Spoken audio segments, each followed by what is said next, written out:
Tony چڑیا دل کی بہت ہی اچھی چڑیا ہوتی ہے۔ وہ جنگل میں بغیر کسی مطلب کے سب کے کام آتی، اسی وجہ سے سارے اسے بہت پسند کرتے اور اس کے بھی کام آتے۔ ٹونی چڑیا کے قریبی ہمسائے میں کالو کوا اور ایک کوی رہتے تھے، لیکن وہ لوگ ٹونی چڑیا سے جلا کرتے اور اچھا نہیں سمجھتے تھے۔ وہ ٹونی چڑیا مجھے ذرا اچھی نہیں لگتی۔ سارے جنگل کے پرندے اس کی تعریف کرتے ہیں، لیکن مجھے وہ نہیں اچھی لگتی۔ چلو چھوڑو، ہمیں کیا ہے، ہماری ضرورت کے وقت وہ کام آ جاتی ہے۔ بس تم اوپر سے اس سے اچھے سے ملا کرو، کوئی نہ کوئی کام تو ہمیں پڑتا رہتا ہے اس سے، اور وہ کام بھی کر دیتی ہے فوراً۔ ایک دن ٹونی چڑیا باہر دانہ ڈھونڈنے کے لیے جاتی ہے اور اسے کہیں بھی اپنے بچوں کے لیے دانہ نہیں ملتا۔ اب جو ٹونی چڑیا بہت محنتی ہوتی ہے، وہ اپنے بچوں کا اچھے سے خیال بھی رکھتی ہے اور وہ دانہ ڈھونڈنے کے لیے دور نکل جاتی ہے۔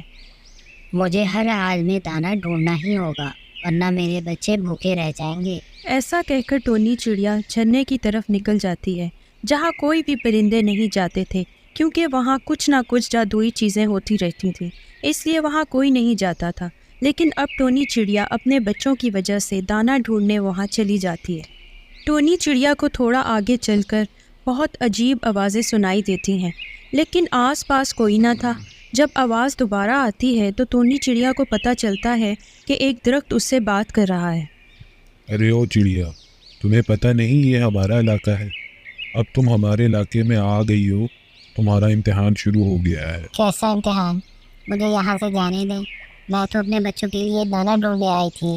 تم آ تو گئی ہو، لیکن جاؤ گی اب ہماری مرضی سے۔ تمہیں میرے 3 سوالوں کے جواب دینے ہوں گے، اور اگر ان سوالوں سے میں مطمئن ہوا تو تمہیں آزاد کر دوں گا اور تمہیں انعام بھی دوں گا، اور اگر ان کے جواب غیر مناسب ہوئے تو تمہیں ساری زندگی یہاں رہنا پڑے گا میرا غلام بن۔ ایسا نہ کریں، میرے 2 چھوٹے چھوٹے بچے ہیں۔ یہ تو تمہیں میرے علاقے میں آنے سے پہلے سوچنا چاہیے تھا۔ میرے سوالوں کے جواب دینے ہی پڑیں گے تمہیں۔ میرا پہلا سوال ہے، دوستی، عقل اور دولت میں سے کیا زیادہ اہم ہے؟ عقل اور دوستی زیادہ اہم ہے، کیونکہ اگر یہ دونوں ہوں گے تو دولت دوبارہ بھی کمائی جا سکتی ہے، لیکن اکیلی دولت کبھی بھی ساتھ چھوڑ کر جا سکتی۔ صحیح جواب۔ دوسرا سوال، اگر آپ کو محنت کے بغیر کوئی بڑا انعام مل جائے تو آپ اس کا کیا کریں گے؟ یہ اس بات پر منحصر ہے کہ وہ انعام آیا کہاں سے ہے اور کیا میں اس کی صحیح حقدار ہوں، پھر ہی وہ میں انعام اپنے پاس رکھوں گی اور استعمال کروں گی، ورنہ اس سے مجھے نقصان بھی ہو سکتا ہے۔ صحیح جواب۔ اب تیسرا سوال، کیا آپ نے کسی کی مدد صرف اس لیے کی ہے کہ آپ کو کچھ ملے؟ مدد تو صرف ضرورت آنے پہ کرنی ہوتی ہے۔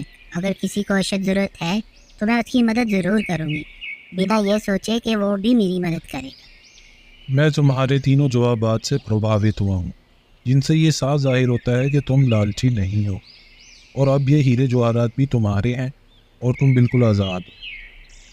ٹونی چڑیا بہت خوش ہوتی ہے اور انعام لے کر اپنے بچوں کے پاس آ جاتی ہے۔ اسے انعام اس لیے بھی ملا کیونکہ درخت کو جواب پسند آئے تھے، جس سے پتہ چل رہا تھا کہ ٹونی چڑیا ایک اچھی چڑیا ہے اور وہ لالچی بھی نہیں ہے۔ اب جب کوا اور کوی ٹونی کے گھر اور عالیشان زندگی اور وہ انعام دیکھتے ہیں تو وہ بھی اس درخت کے پاس جانے کا فیصلہ کرتے ہیں۔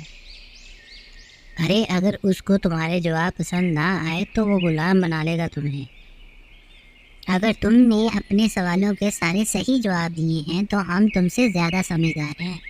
ان پر لالچ کا پردہ پڑ گیا تھا اور سیدھا درخت کے پاس پہنچے۔ درخت نے وہی سوال ان سے پوچھنا شروع کیے۔